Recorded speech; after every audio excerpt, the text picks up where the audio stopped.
Right now, somewhere in the world, someone is eating their sixth meal of the day, and they have no idea they're sabotaging the one thing their body is desperate to do: heal itself. Here's the strange part. The people eating the least, just one meal a day, are reporting sharper focus, faster fat loss, and fewer aches than the people grazing all day long. That's not a coincidence. That's biology.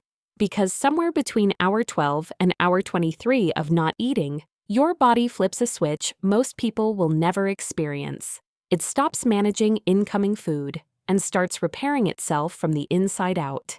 Stick with me for the next few minutes, because by the end of this video, you'll know exactly what's happening inside your body at every single hour of a fast, and why hour 18 might be the most important number in your entire health journey.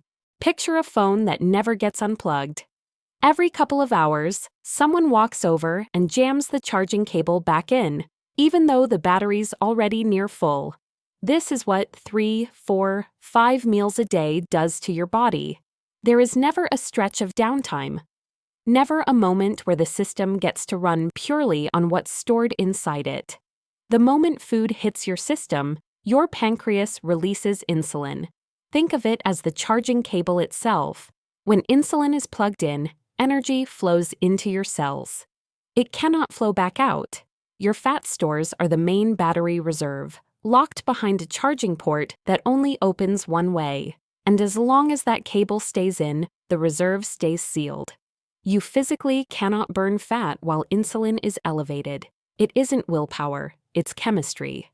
Around hour 6, the cable finally comes out. Insulin drops, and your brain sends out an alarm. Ghrelin, the hunger hormone, spikes hard, like a low battery notification flashing across the screen. Your stomach growls. You feel a little edgy, maybe a little foggy. Most people panic here. They think, I'm starving, I need to plug back in. But you're not dying. You're just addicted to a constant charge. Your body has only ever run plugged in, and now it's being asked to run on stored power for the first time in years. Of course it stutters. If you push through, your liver quietly taps the quick access cache, glycogen, the power it's been holding in your muscles and liver for exactly this moment. You're not losing anything. You're drawing down a reserve you've had stored for a rainy day. By hour 12, the quick access cache is running low, and your body faces a decision: shut down or draw on the main battery reserve we talked about earlier, the one sealed behind the one-way charging port. Since you're built to survive days without food, it opens the reserve. Insulin falls to its lowest point of the day, and an enzyme called hormone-sensitive lipase switches on, the literal key that unlocks that stored power.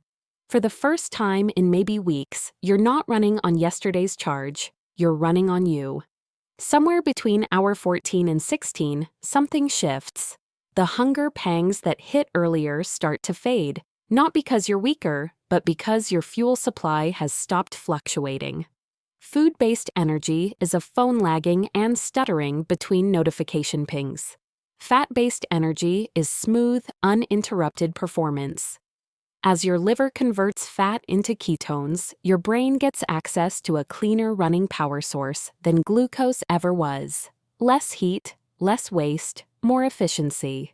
This is why people describe a strange kind of clarity around hour 16. The fog lifts, focus sharpens. This is the part researchers can't stop talking about. Around hour 18, your cells activate something called autophagy, literally self-eating. Back to the phone. Once it's been unplugged and idle for long enough, the system finally runs its background maintenance, the update it's been postponing for weeks.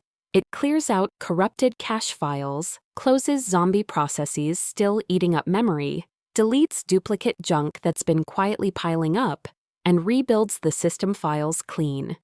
Inside your body, this looks like cells hunting down damaged mitochondria, misfolded proteins, and cellular debris, breaking it apart and recycling it into fresh material.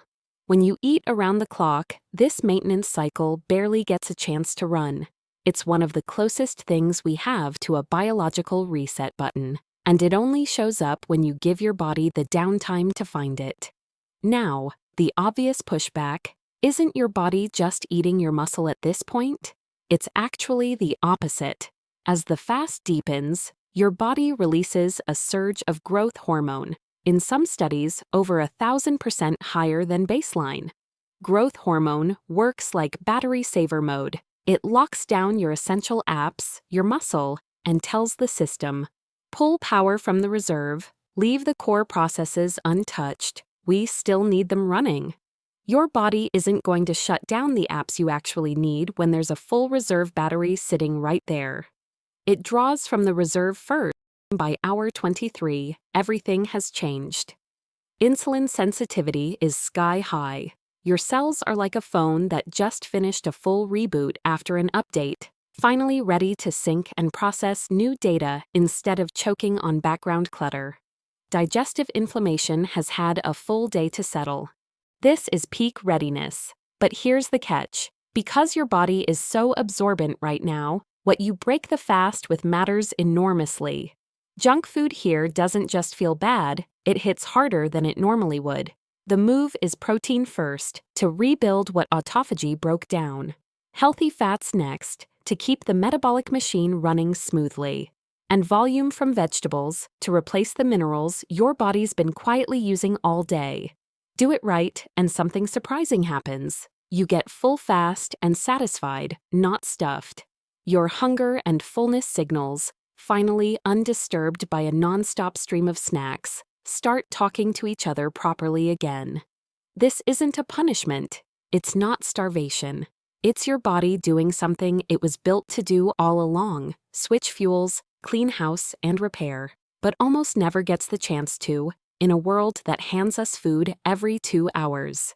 If you try this, don't rush it. Ease into longer windows over a couple of weeks, add a pinch of salt to your water if you get headaches, and skip this entirely if you're pregnant, nursing, managing an eating disorder, or on medication for diabetes or blood pressure without talking to your doctor first. So, tell me in the comments, did you hit the wall at hour 12 or feel the lift at hour 16? I'll see you in the next one.